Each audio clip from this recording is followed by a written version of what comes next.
estamos todos aquí para hacer un homenaje a Vicente Domènech el Palleter. Ahí tenemos dentro el busto y a él se lo dedicamos.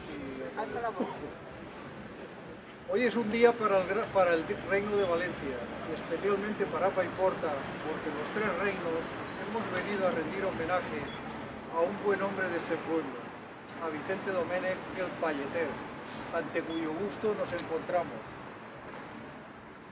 Si dejamos volar nuestra imaginación hasta 1799, veremos cómo Napoleón Bonaparte toma el poder en Francia y 5 años después, en 1804, con presencia del Papa Pío VII, se corona a sí mismo como emperador de Francia.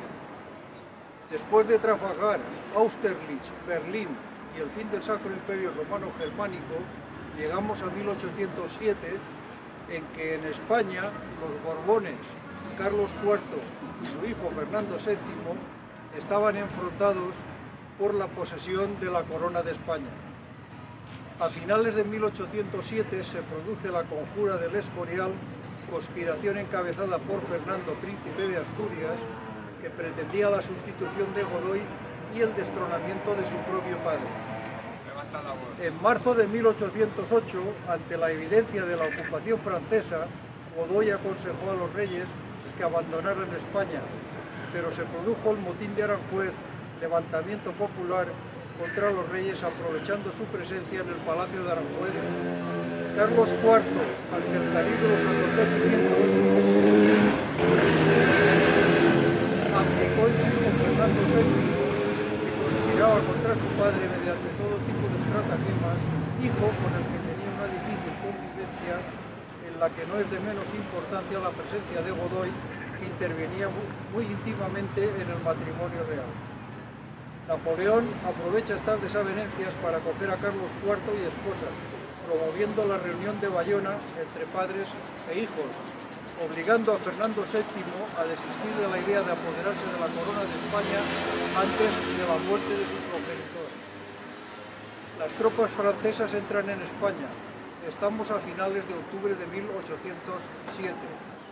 En el Tratado de Fontainebleau, el 27 de octubre de 1807, Francia y España se alían en una sola fuerza para proceder a la invasión de Portugal, y esta es la argucia que utiliza Napoleón para que sus numerosas tropas, al mando del general Junot, entren en España camino de Portugal.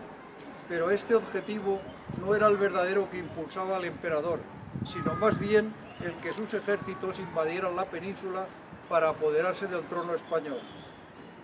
El 21 de abril, Fernando VII, en calidad de rey, se dirige con su séquito a Bayona para entrevistarse con Napoleón y discutir sobre la legitimidad de su nombramiento como máximo representante de la corona española. Napoleón obliga a Fernando VII a devolver la corona a su padre Carlos IV y a renunciar a sus derechos como príncipe de Asturias. Carlos IV cede sus derechos al trono al emperador francés, convirtiendo a España en una monarquía subordinada.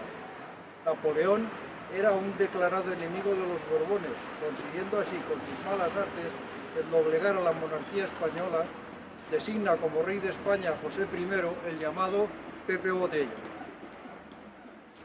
Estamos ante el comienzo de la Guerra de la Independencia. Ante esta situación de guerra inevitable que se desprende del Tratado de Bayona, Valencia, en el diario oficial de la ciudad, publica un bando que viene firmado por el propio rey Fernando VII, en el que ordena a todos los vecinos de la ciudad que se tranquilicen y que se retiren a sus casas, pues, dice él, siempre ha velado por el bienestar de sus súbditos. Ordena que se haga un alistamiento forzoso de hombres desde la edad de 16 a 40 años y que las tropas permanezcan en sus cuarteles bajo las órdenes de sus generales. Estamos en el día 23 de mayo de 1808. La invasión napoleónica produjo una guerra en suelo valenciano con todas las consecuencias demográficas y económicas de los conflictos de este tipo: matanzas, hambres, epidemias, destrucciones, requisa de cosechas e impuestos de los ejércitos combatientes exigidos a los pueblos. Llega el momento en que tenemos que fijarnos en un hombre del pueblo, de este pueblo, en un hombre con un espíritu inconformista, decidido a todo cuando se acerca el momento de intervenir ante la muchedumbre reunida en la recóndita placeta de Les Panses, detrás mismo de la lonja de Mercaderes, en pleno centro neurálgico en aquel entonces de la ciudad de Valencia, donde la indignación de los valencianos allí reunidos va en aumento, provocada por la invasión napoleónica y la dejadez y absentismo de la monarquía española, que no se decide a actuar bélicamente contra los invasores. Vicente Domènech, el Palleter, nacido en Paiporta en 1783, valenciano, de carácter inconformista, con mucho valor, cansado de las provocaciones y de los abusos de los invasores franceses que se vienen conociendo por las noticias que van llegando de la capital del rey.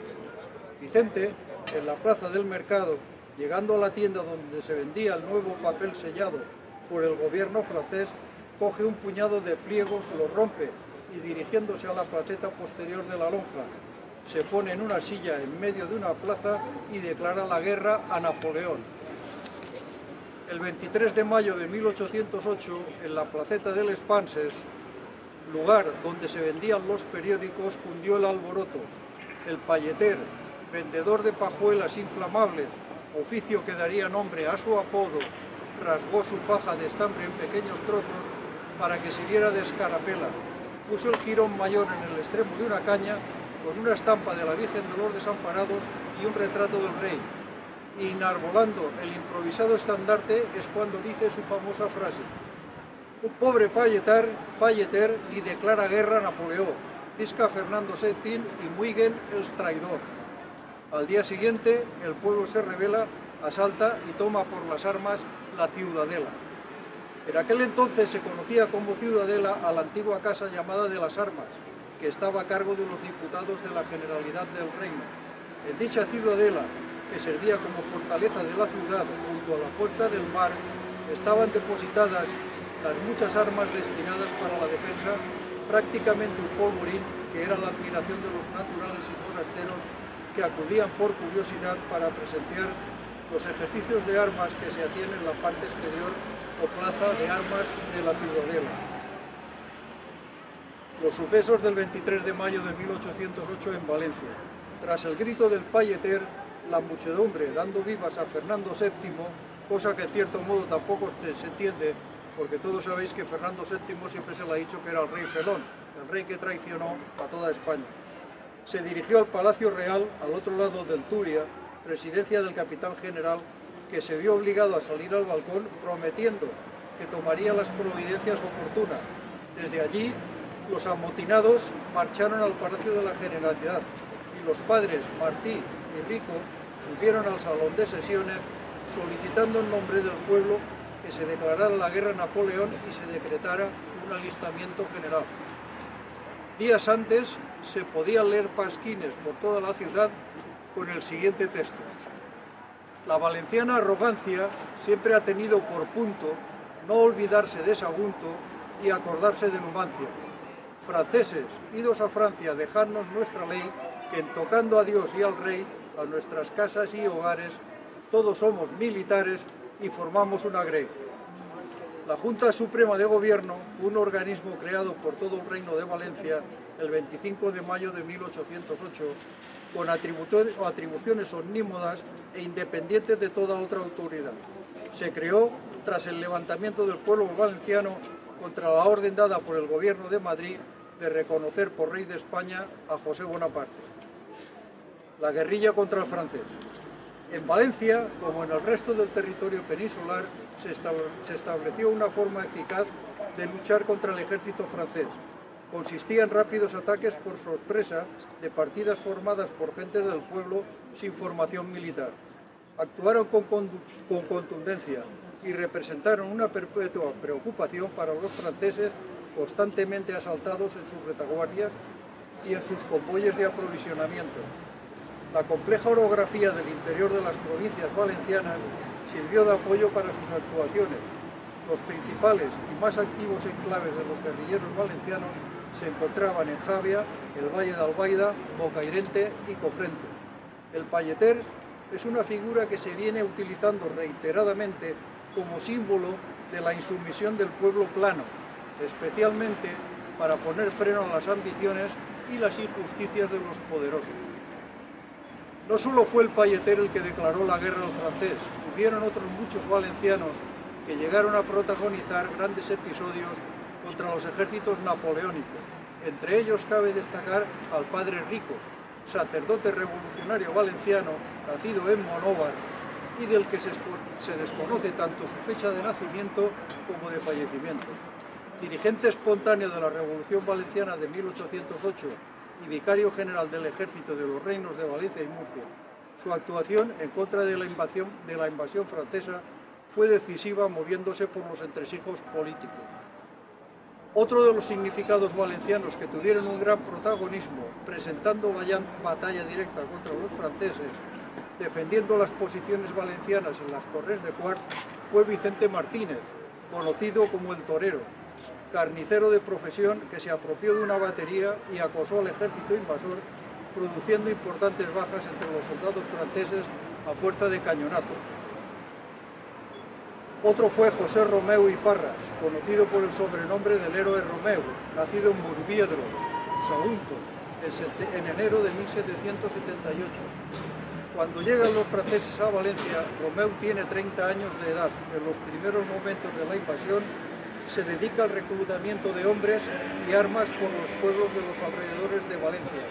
La soflama que dirige a todos los concentrados en aquel improvisado campamento enciende los ánimos y él dice: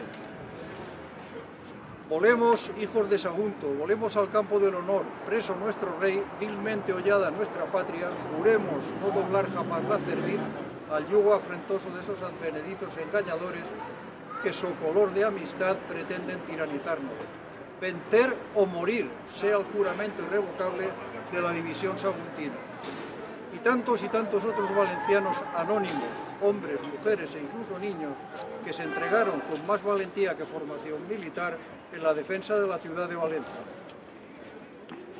La figura de nuestro Payeter nos hace ver que cuando los derechos de los valencianos se ven pisoteados, cuando nuestras señas de identidad, de la que el pueblo valenciano es el único propietario, nosotros, los que de verdad amamos a nuestra tierra, estamos obligados a proteger y conservar intactas por ser parte importante de la herencia que tenemos que dejar a nuestros hijos. Repito, cuando nuestras señas de identidad se ven ninguneadas, hay que rememorar aquella gesta de Vicente Domènech que con su intransigencia y valor acometió la, en cierto modo, temeridad y osadía de levantar al pueblo valenciano en defensa, más que de su rey, de toda nuestra historia. Como siempre, es el pueblo llano el que tiene que salir a la calle, el que tiene que organizarse para actuar en defensa de sus señas de identidad. Más aún, en estos tiempos en que las raíces ancestrales de nuestro pueblo se ven pisoteadas por cierta casta política vendida al catalanismo, donde nuestros hijos y nietos tienen que soportar en los centros educativos la vergüenza de tener que acatar unas decisiones que permiten transformar nuestra lengua literaria, nuestra lengua legendaria valenciana, en el híbrido catalán que les inocula. Sí, nosotros, los que ya contamos con una cierta edad, tuvimos que luchar contra los centros escolares en los que estudiaban nuestros hijos. Hoy, que ya nos han llegado los nietos, tenemos que continuar enarbolando la bandera del valencianismo para instruirles sobre cuál es la auténtica realidad de nuestra lengua, haciéndoles ver que la enseñanza que reciben no se acerca ni de lejos a nuestra verdadera historia. Es una lucha ardua, siempre lo ha sido, y si no se renuncia a las posiciones catalanistas que se adoptaron por los políticos hace ya 40 años, tendremos que unir nuestros esfuerzos para que se reconozca el derecho a escolar a nuestros hijos en las lenguas reconocidas por nuestro Estatuto de Autonomía, sin injerencias catalanistas de ningún tipo, o bien rememorar y retomar la batalla de Valencia. Mallorquines, aragoneses, valencianos, tenemos que seguir en nuestra actitud de desacuerdo, de disentimiento, en definitiva, en contra de la inmersión lingüística que se viene produciendo, principalmente auspiciada desde los medios políticos, sean de la tendencia que sean. Concretamente, en Valencia empezamos con los socialistas y continuamos con el Partido Popular en esta guerra. Vicente Domènech, el Palleter, así lo hizo y nos dejó al menos el recuerdo de su intransigencia en contra de un pueblo invasor. Hoy tenemos otro pueblo invasor dentro del nuestro valenciano. Hoy los invasores no hacen uso de las armas. Hoy los invasores pactan con las distintas tendencias políticas. Hoy los invasores tienen todo el dinero necesario para que Mallorca, Aragón y Valencia estén sometidas al yugo catalanista. Hermanos, viva el Reino de Mallorca, viva el Reino de Aragón y viva el Reino de Valencia. ¡Viva!